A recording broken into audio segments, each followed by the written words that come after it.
My husband threw a glass at my face and changed my whole life for the better. Now he's back to ruin it. My husband permanently scarred my face. It was exactly what I needed. My husband Jackson came home from work early and drunk, and the first thing he did once inside the door was hurl a pint glass at me. No greeting, no hug or kiss, just glass shattering against my cheekbone and blood running down my face.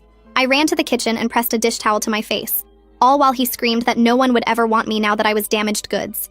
The ER doctor said the cut would leave a permanent scar running from my left temple to the corner of my mouth and asked if I wanted to file a police report. I'd covered for Jackson for years, but knowing that my face was ruined was the last straw. I'd always wanted to be a model, even though Jackson has forbidden it. Now that dream was dead, and I was done. I said yes. I wanted to file a report, while Jackson's mother called me 46 times to say I was overreacting and ruining her son's future over a little accident. 6 weeks later, I was living in a women's shelter with a restraining order and a face that made strangers stare, then quickly look away. The scar had healed into a curved line that looked like a crescent moon had been carved into my skin. I wore hoodies with the hood up even in summer, and avoided mirrors because Jackson's voice saying "damaged goods" played on repeat in my head. But slowly, I started going to the support group meetings where other women had their own scars, both visible and hidden. The counselor kept telling us we were survivors, not victims, but I still flinched whenever someone looked at my face too long. Then a photographer approached me at a coffee shop saying my face was the most interesting thing she'd photographed in years. She said the scar made me look like a warrior goddess, and asked if I'd model for her portfolio about resilience and beauty. I thought she was mocking me until she showed me the test shots on her camera, where somehow the scar caught the light and made me look powerful instead of broken. Within a month, those photos went viral on Instagram with millions of women sharing them and calling me brave and beautiful. A modeling agency called saying they wanted to sign me specifically because my scar told a story that resonated with people tired of perfect faces. My first campaign was for a major makeup brand with the tagline, "Beauty isn't perfect," and my scarred face was on billboards in Times Square. Every interview asked about the scar, and I told the truth about Jackson, and suddenly I was getting invited to speak at conferences about domestic violence. The modeling money let me start a foundation for women escaping abuse. I was on magazine covers, and women would stop me crying, saying my story gave them courage to leave their own abusers. Jackson lost everything once my story went public, and his company fired him for reputational damage. His mother called begging me to stop ruining his life, but I wasn't doing anything except telling the truth when asked. Sophie, my assistant, forwarded me screenshots showing he was living in his car after being evicted and getting rejected from every job once they Googled his name. His new girlfriend had left him when she found out what he did, and his friends disappeared once the news articles started circulating. He'd gone from a successful marketing executive to unemployable pariah in less than a year, while I was getting paid 6 figures to be the face of survivor campaigns. I was preparing for my TED Talk about reclaiming your narrative after trauma when my lawyer called saying Jackson was suing me for defamation and intentional infliction of emotional distress. He claimed I'd deliberately destroyed his life by lying about the incident and was seeking $10 million in damages plus a gag order preventing me from ever mentioning him again. He says he has proof that you injured yourself to frame him, my lawyer said, reading from the filing. He's also claiming the scar was self-inflicted for attention and that you've built your entire career on destroying an innocent man. I felt my hands start shaking as she continued reading his allegations that I'd planned everything to become famous. The worst part is he's representing himself, but he's got a team of men's rights activists funding his case, and they're already spinning this online as a false accusation that ruined a good man's life. She paused before delivering the final blow that made my blood turn to ice. He's demanding a jury trial and says he has witnesses who will testify that you were unstable and violent throughout your marriage. I stared at my scar in the mirror, knowing every word he said was a lie, but also knowing that Jackson had always been able to make people believe whatever version of reality he created. Requested Reds is on Spotify now. Check out link in the description or comments. My phone was still in my hand when I ended the call with my lawyer and scrolled through my contacts to find Melinda Perkins. My fingers kept missing the right letters because they were shaking so bad. Melinda had helped me get the restraining order months ago, and she already knew everything about Jackson and what he'd done to me. The phone rang 4 times before she picked up, and I could barely get the words out about the lawsuit. She told me to breathe and that she'd been expecting something like this because abusers always try to regain control through the courts. I paced around my apartment while she explained that we had strong defenses and that Jackson was making a huge mistake by coming after me legally. That afternoon, a courier knocked on my door with a thick manila envelope that required my signature. I signed with a shaky hand and took the package inside, where I sat on my couch staring at it for 10 minutes before opening it. The stack of papers inside was almost 2 inches thick, with Jackson's lawsuit claiming I'd carved my own face for attention and fame. There were photos of my scar from different angles with red arrows pointing to spots and handwritten notes about inconsistent wound patterns. One photo had circles drawn around the edges of my scar with notes saying the angle was wrong for thrown glass. Another page had screenshots from my Instagram with yellow highlights over captions where I'd mentioned my modeling career. I ran to the bathroom and threw up everything in my stomach while the papers scattered across the bathroom floor. Melinda called me back and we spent 3 hours on the phone going through every single claim Jackson was making. She read each allegation out loud while I told her exactly what really happened that night and in our marriage. Jackson was claiming I'd been planning this for months and had hurt myself to frame him for assault. He said I'd researched facial injuries online and picked the perfect spot to cut myself for maximum sympathy. Melinda explained that lawsuits like this are meant to silence victims and drain their resources through legal fees. She said we had anti-SLAPP laws on our side which protect people from frivolous lawsuits meant to stop free speech. The next morning, my brand manager called while I was making coffee, and her voice had that careful, professional tone that meant bad news. She said the company was monitoring the situation and wouldn't pull my campaign yet, but I heard what she wasn't saying. My contracts were now hanging by a thread, and any bad publicity could end everything I'd built. Sophie texted me right after with links to online forums where men's rights activists were calling me a liar and false accuser. They'd posted fake evidence photos showing how someone could cut themselves to look like thrown glass injuries. One post had over 10,000 shares claiming I'd destroyed an innocent man's life for money and fame. The comments were full of people saying I should be in jail for what I'd done to Jackson. Someone had even created a whole website dedicated to proving my scar was fake with diagrams and medical terminology I didn't understand. I met Melinda in person at her downtown office that afternoon, where she had law books spread across her conference table. She explained that anti-SLAPP stood for Strategic Lawsuit Against Public Participation, and these laws existed specifically for cases like mine. She showed me similar cases where abusers had sued their victims for speaking out and lost badly. We spent 2 hours drafting a motion to dismiss most of Jackson's claims as legally baseless attempts to silence me. She said his emotional distress claim was weak, because telling the truth about abuse isn't grounds for a lawsuit. That evening, FundMe called from the women's shelter where I'd stayed after leaving Jackson to check how I was handling everything. She said Jackson filing this lawsuit was a form of continued abuse, and we needed to update my safety plan immediately. We went through scenarios of what Jackson might do next and how I could protect myself if he escalated. She reminded me to vary my routes to work and to let someone know where I was at all times. FundMe also suggested I document everything, including saving all the online harassment in case we needed it for court. That night, I sat on my bed with my phone scrolling through hundreds of old photos from the past 5 years.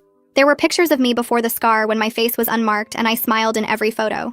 Then photos during my marriage where my smile got smaller and smaller until it disappeared completely.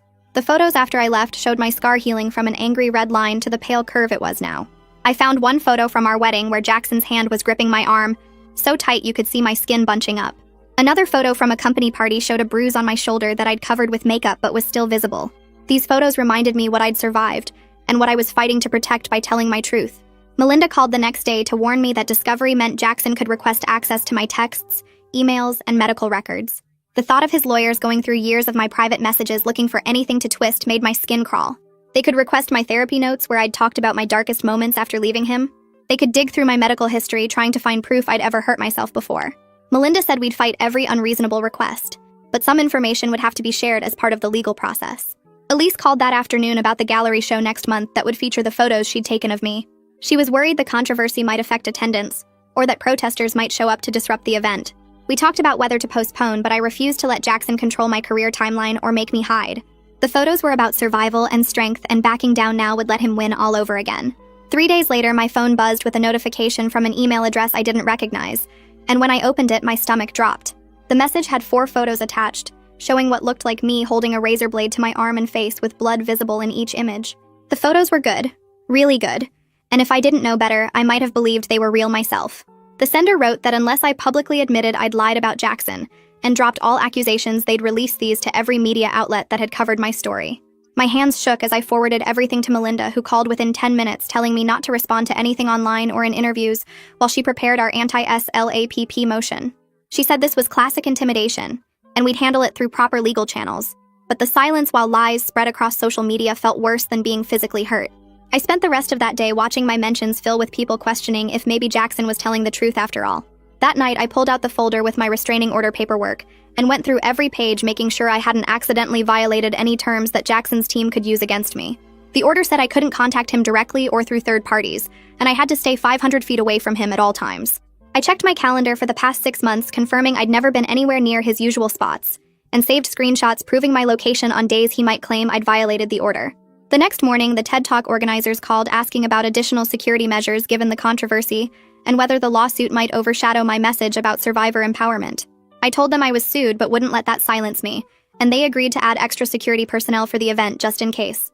Later that afternoon, FundMe came to my apartment with a notebook, and we spent 3 hours creating a detailed safety plan for my upcoming travel schedule.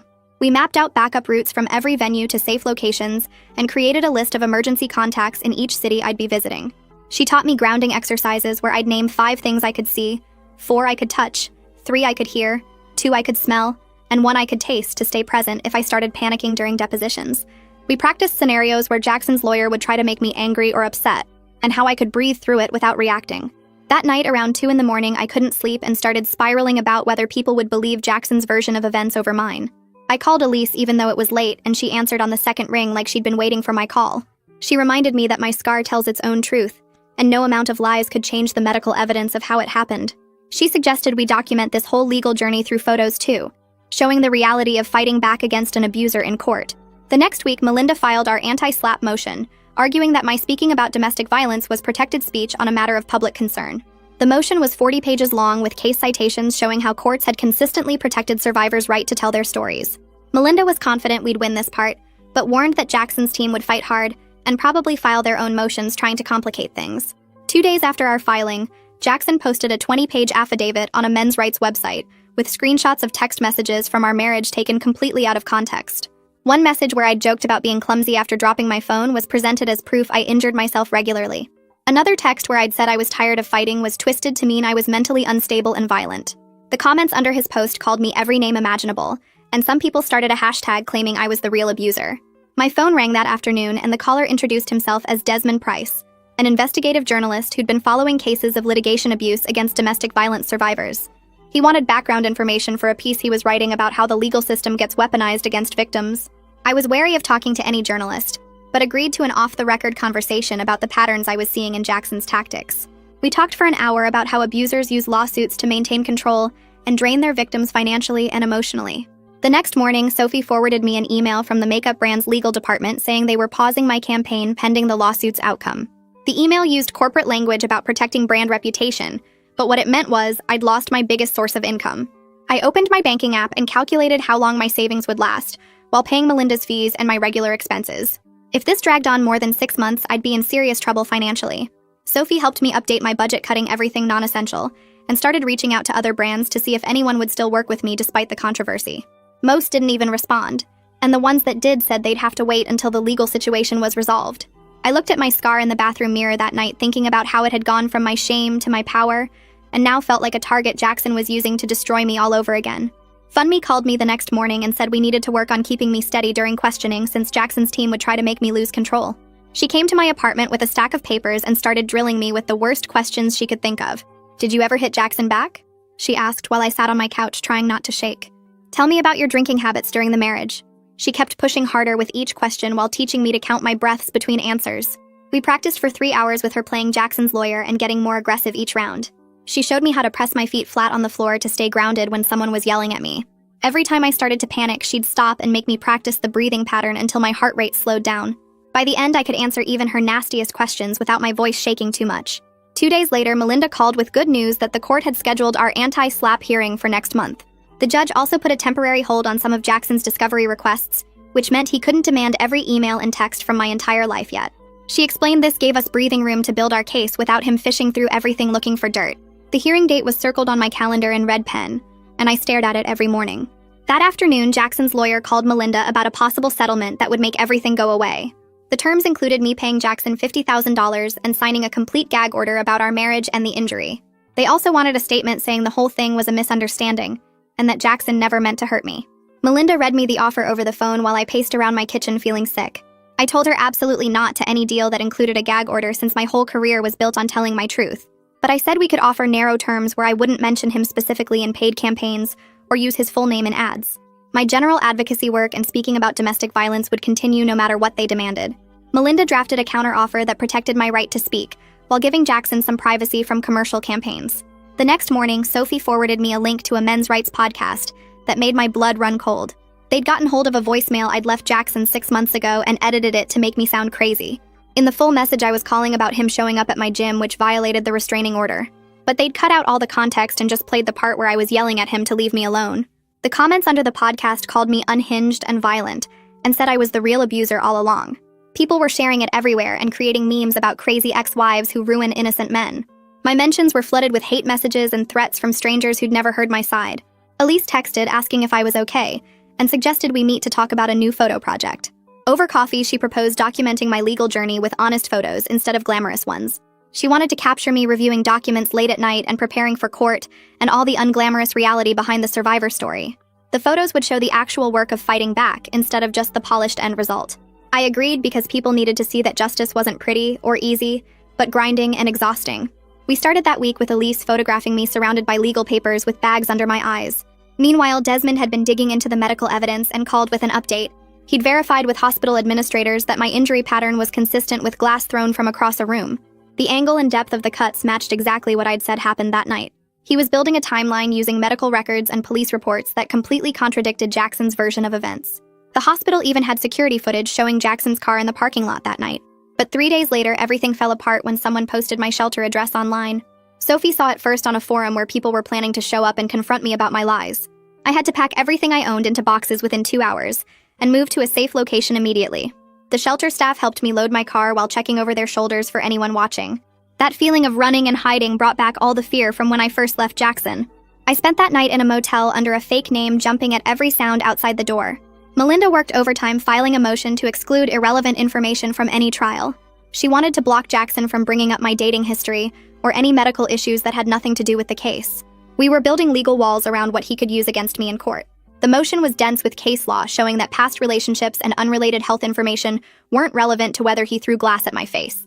Every page we filed felt like armor protecting me from his attempts to dig through my whole life. My therapist scheduled extra sessions to prepare me for cross-examination, and we practiced verbal grounding techniques. She taught me to pause and take a breath before answering any question, no matter how aggressive the lawyer got. We role-played different scenarios where she'd interrupt me or twist my words to see if I could stay calm. She kept reminding me that staying composed wasn't the same as giving in or being weak. The techniques were about keeping my power when someone was trying to take it away through intimidation. 3 days later, my old neighbor called out of nowhere saying she'd seen the news about Jackson's lawsuit and wanted to help. She lived 2 doors down from us for 3 years and heard him screaming through the walls more times than she could count. She remembered calling the cops twice when it got really bad, and saw the bruises on my arms when I'd pick up packages in the hallway. Her voice shook as she told me she always wondered if she should have done more back then. I gave her Melinda's number and she agreed to testify about everything she witnessed during those years. The relief of having someone else confirm what happened made me cry in my car for 20 minutes. But that same afternoon, Sophie forwarded an email from another makeup brand canceling our upcoming campaign, worth $40,000. They cited concerns about ongoing legal matters affecting their brand image and wished me well in resolving my personal issues. I opened my financial spreadsheet and calculated how long my savings would last, with mounting legal fees and lost income. 3 months if I was careful, maybe 4 if I cut everything to basics. The reality of what fighting back was costing hit me harder than any of Jackson's lies. Desmond called the next morning with information he'd been digging up about the men's rights group funding Jackson's case. He'd traced their donations through public records and found most of the money came from anonymous shell companies registered in Delaware. The same companies had funded harassment campaigns against other women who spoke publicly about abuse. He asked if I wanted him to expose the network in his article, but I worried about making myself an even bigger target. These groups had already posted my shelter address online, and I couldn't handle more escalation right now. I told him to hold off while I talked to Melinda about the risks. 2 days later, Jackson's lawyer filed a motion demanding every single one of my mental health records from the past 10 years. The filing claimed my psychological instability was directly relevant to whether I could accurately recall events or might have injured myself. Reading through the pages of invasive demands felt like Jackson was trying to crawl inside my head again. They wanted therapy notes, medication lists, hospital admissions, everything that would let them paint me as crazy. Melinda immediately started drafting a protective order to limit what they could access. She explained that trauma recovery wasn't the same as instability, and my seeking help after abuse shouldn't be used against me. We spent hours going through what was actually relevant versus what was just meant to intimidate and embarrass me. The motion argued that only treatment dates and diagnoses were potentially relevant, not detailed session notes or personal revelations. Every legal filing felt like building a wall between Jackson and my most vulnerable moments. Meanwhile, Elise had been working on the photos from our documentation sessions and asked me to come see the test prints. The images showed me surrounded by legal papers with exhaustion written across my face. Another showed me practicing deposition answers in the mirror with my hands clenched into fists. They weren't glamorous or inspiring like the campaign photos, but they showed something real about what survival actually looked like. For the first time, I saw my story as powerful instead of just painful. She wanted to release them as a series about the unglamorous reality of seeking justice. The courthouse clerk called to notify us that Judge Sinead Maloney had been assigned to our case. Melinda's whole mood lifted when she heard the name because Judge Maloney was known for running an efficient courtroom and shutting down grandstanding. She didn't tolerate lawyers who tried to turn proceedings into performances and stuck closely to legal standards. Melinda said this was good news since we had medical evidence and witness testimony on our side. Facts mattered more than theatrics in Judge Maloney's courtroom. A week later, we got the ruling on Jackson's motion for my medical records. The judge denied most of his requests, but allowed him to get basic treatment dates and general diagnoses from the past 5 years. It felt like a partial victory that still left me exposed. Knowing Jackson would see that I'd been in therapy and on anxiety medication made my skin crawl. But at least he wouldn't get the actual session notes where I'd talked about him. The court also set the deposition schedule with me going first, then our neighbor witness, then the ER doctor who treated my injury. Looking at the calendar and seeing the date circled made my anxiety spike so bad I couldn't eat for 2 days. Melinda scheduled extra prep sessions where we practiced every possible question Jackson's lawyer might ask.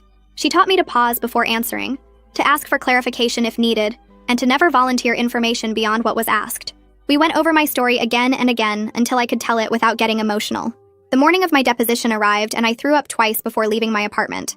Jackson's lawyer was a thin man with cold eyes who interrupted me constantly and twisted everything I said. He'd ask a question then cut me off mid-answer to ask something else. When I described the night Jackson threw the glass, he kept asking if I was sure about tiny details like what color shirt Jackson wore. Melinda objected when he got too aggressive, using legal terms I didn't understand to protect me within the rules. I focused on my breathing exercises and kept my answers short and factual. When he implied I'd been drinking that night, I calmly said no and didn't elaborate even though I wanted to scream. 6 hours of questions designed to make me doubt myself and look like a liar. But I held steady using every grounding technique my therapist had taught me. My hands stayed flat on the table instead of shaking, and my voice stayed level even when he raised his voice. The deposition finally ended after what felt like days, but was really just 6 hours of him trying to break me down. 2 days later, our neighbor from the old building showed up for her deposition looking nervous but determined. She brought copies of the police reports from when she'd called about the screaming coming through our shared wall. Her hands shook as she described seeing the bruises on my arms when I'd get the mail, and how I'd always make excuses about being clumsy. Jackson's lawyer tried to suggest she was misremembering or exaggerating, but she had dates written in her diary that matched the police calls. She even had photos she'd taken of my bruises through her peephole because she was worried about me, but didn't know how to help. The lawyer kept pressing her about whether she actually saw Jackson hit me, but she stayed calm and repeated that she saw the results and heard the fights. When she left the conference room, she squeezed my hand and whispered that she was sorry she hadn't done more back then. The next week, the ER doctor who treated my face that night came in for his deposition carrying a thick folder of medical records. He laid out x-rays and photos of my injury while explaining the angle of the cut and how the glass fragments were embedded. Jackson's lawyer tried to argue that I could have thrown the glass at myself, but the doctor pulled out diagrams showing the trajectory was impossible for self-infliction. He explained how defensive wounds look different from attack wounds, and mine showed clear signs of being struck from several feet away. The doctor stayed professional even when the lawyer got frustrated and started raising his voice about medical opinions versus facts. He simply pointed to each piece of evidence and repeated his medical findings based on 20 years of emergency room experience. Jackson's deposition happened 3 days later, and Melinda warned me it might get ugly since he was representing himself now. He showed up in a wrinkled suit looking like he hadn't slept in days with papers spilling out of a briefcase. Melinda started with simple questions about the night he threw the glass, but his story kept changing with each answer. First he said he wasn't home, then admitted he was there but claimed I threw it at myself, then changed it to an accident. Every time Melinda pressed for details, he'd get angry and start yelling about how this was all a conspiracy to ruin him. She'd calmly ask him to answer the question while marking each contradiction in her notes for the trial. At one point, he slammed his hand on the table and screamed that I was a lying witch who'd planned everything. The court reporter had to ask him 3 times to speak more clearly because his rants were becoming incoherent. By the end, he'd contradicted his own affidavit 12 times and admitted he'd been drinking that night after denying it earlier. 2 weeks later, we went to court for the anti-slap hearing where Melinda would argue that my speaking about abuse was protected free speech. The courtroom was packed with reporters and some of the men's rights activists who'd been funding Jackson's case. Judge Maloney entered looking stern and immediately told everyone she'd remove anyone who disrupted the proceedings. Melinda stood up and explained how my story about surviving abuse was a matter of public concern protected by the First Amendment. She showed how Jackson's lawsuit was designed to silence me from speaking about domestic violence at all. Jackson's lawyer argued that I'd become a public figure making money off destroying Jackson, so I'd opened myself to defamation claims. Judge Maloney asked pointed questions about what specific statements I'd made that were provably false. The lawyer fumbled through his notes trying to find examples, but kept coming back to vague claims about ruining Jackson's reputation. After 2 hours of arguments, Judge Maloney called a recess to review the evidence and came back with her ruling. She granted our motion partially by dismissing all the defamation claims since Jackson couldn't prove any false statements. But she let a narrow emotional distress claim continue to trial, saying Jackson might have grounds there. Melinda squeezed my shoulder, saying this was actually a big win since most of his case was now gone. The judge then awarded me partial attorney fees for the dismissed claims, which would help with the mounting legal bills. It wasn't enough to cover everything, but getting $30,000 back made a huge difference to my bank account. Sophie had been monitoring online reactions during the hearing and showed me her phone afterward with mixed responses. Some people who'd been attacking me posted apologies saying they'd been wrong to doubt my story. But others doubled down on their conspiracy theories, claiming the judge was biased or that I'd paid off witnesses. The truth coming out in court didn't magically change everyone's mind about what happened. That evening, the TED Talk organizers called about my upcoming speech scheduled for next month. They suggested pre-recording it in a controlled studio environment instead of doing it live for safety reasons. After what happened in court with the activists showing up, I agreed that having control over the recording made more sense. We scheduled the studio session for the following week so I'd have time to practice without worrying about disruptions. A month later, Judge Maloney scheduled a settlement conference to try resolving the case before trial. She had us in separate rooms while she went back and forth trying to find middle ground between our positions. Melinda came back from one session saying Jackson's position was softening as the trial date got closer, and reality set in. He'd offered to drop everything if I signed a complete non-disclosure agreement about our entire relationship. But when Melinda countered that I'd agree not to name him in paid campaigns but needed to continue my advocacy work, he exploded. Judge Maloney came to our room looking frustrated, saying Jackson absolutely refused any deal that let me speak about domestic violence even generally. His insistence on controlling whether I could even say the words domestic violence showed he hadn't changed at all from the man who used to control what I wore and who I talked to. 2 weeks after the failed settlement conference, Elise texted me photos she'd been taking during our legal meetings and court appearances. The images showed me hunched over documents with dark circles under my eyes, walking into the courthouse with my shoulders tight, sitting in waiting rooms staring at nothing. She'd captured the exhaustion and fear that magazines never wanted to show. She asked if she could post them online as a series about what fighting back really looks like. I said yes because I was tired of pretending this was easy or empowering when most days it felt like drowning. She uploaded them to her photography account that night with simple captions about the reality of seeking justice. Within hours, thousands of people were sharing them and commenting that they finally saw themselves in these images instead of the polished survivor narrative. Women messaged saying the photos made them feel less alone in their own legal battles. The response wasn't viral or sensational, but it was real and thoughtful. People connected with seeing the mess and exhaustion instead of another inspirational story. 3 days before trial, Melinda filed motions about what evidence could be presented. She argued that random social media posts from strangers couldn't be used to prove I'd caused Jackson emotional distress. Judge Maloney agreed and ruled that only my direct statements about Jackson could be considered, not what other people said online. She also narrowed Jackson's emotional distress claim to only provable damages from my specific actions, not general reputation harm. The judge excluded most of the conspiracy theory posts and fake evidence that Jackson wanted to present. Our case was getting stronger while his was falling apart piece by piece. Melinda explained that without the social media pile-on as evidence, Jackson would have to prove I personally and intentionally caused him harm. The morning of trial, I threw up twice before leaving for court. My hands shook as I put on the suit Melinda had picked out. Professional, but not too expensive looking. When we arrived at the courthouse, Jackson was already there with stacks of folders and no lawyer. His attorney had withdrawn the week before, citing irreconcilable differences. Jackson stood at the defendant's table alone, shuffling through papers and muttering to himself. The jury filed in, looking curious about why someone was representing himself. Jackson's opening statement was 20 minutes of rambling about conspiracy and persecution. He jumped between topics without finishing thoughts and kept raising his voice when talking about the injustice done to him. Several jurors shifted uncomfortably in their seats as he got more agitated. He showed blown-up photos of my scar, claiming the angles proved self-harm, but couldn't explain his theory clearly. His hands shook as he fumbled with exhibits and dropped papers on the floor. By the time he finished, the jury looked confused and uncomfortable with his energy. Melinda's opening was calm and focused on facts and timeline. When my turn came to testify, I walked to the witness stand, feeling everyone's eyes on my scar. Melinda had prepared me to stick to simple facts without exaggeration or absolute statements. I described the night Jackson threw the glass using specific details, but avoiding words like always or never that could be challenged.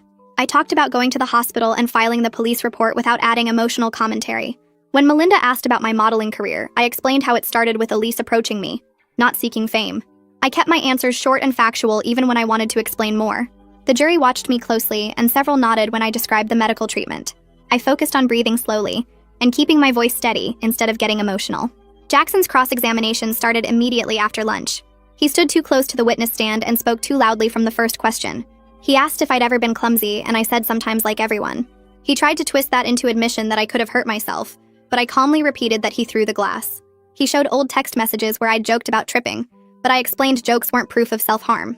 Every time he raised his voice, I paused, took a breath, and answered quietly, which made his yelling seem worse. He asked the same questions different ways, trying to trip me up, but I stuck to consistent answers.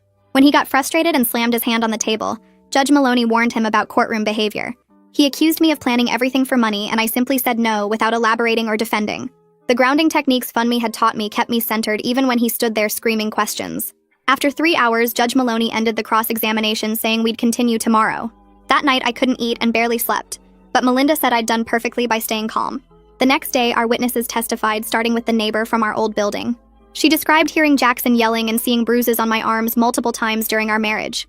She'd called police twice when the screaming got too loud and had the reports to prove it. Jackson tried to cross-examine her, but she wouldn't be rattled and stuck to what she'd personally witnessed.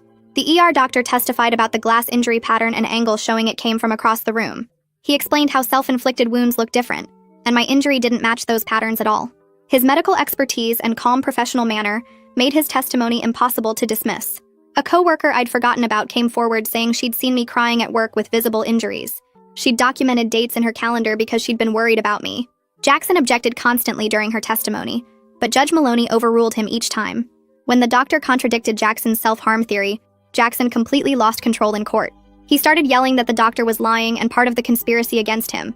Judge Maloney told him to sit down, but he kept shouting about corruption and bias. She threatened contempt charges and had the bailiff step forward before Jackson finally stopped. The jury stared at him with shock and discomfort as he muttered angrily at his table. Several jurors looked at me with something like sympathy after seeing his explosion. His true personality was showing through, and they could see exactly who he really was.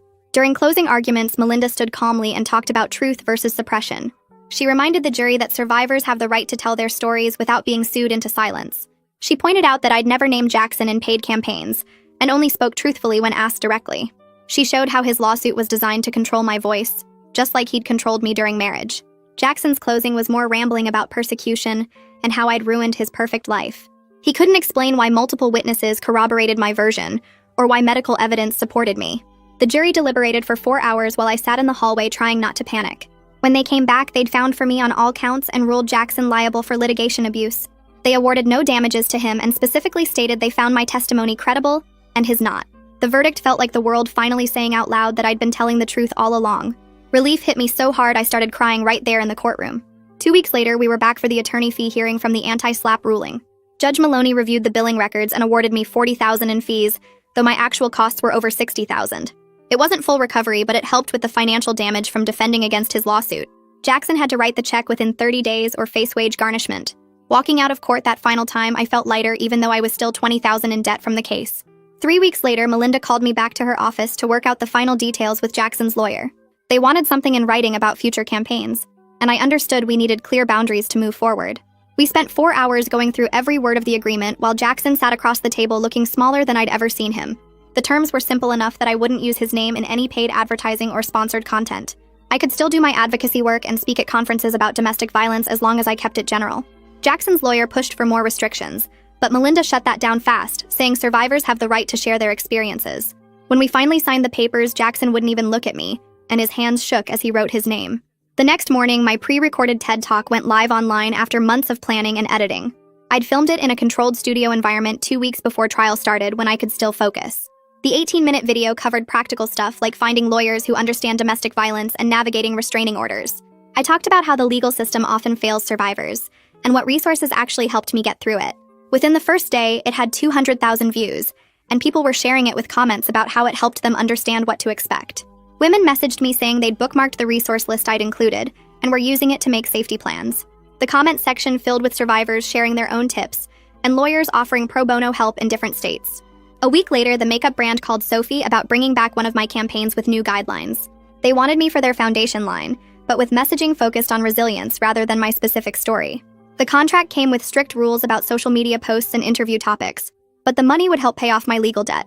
Sophie negotiated for 2 days to get better terms while other brands stayed quiet and watched how this would play out. 3 smaller companies reached out with interest but wanted to wait until the controversy died down more. I signed the makeup contract knowing it was just the first step in rebuilding my career slowly and carefully.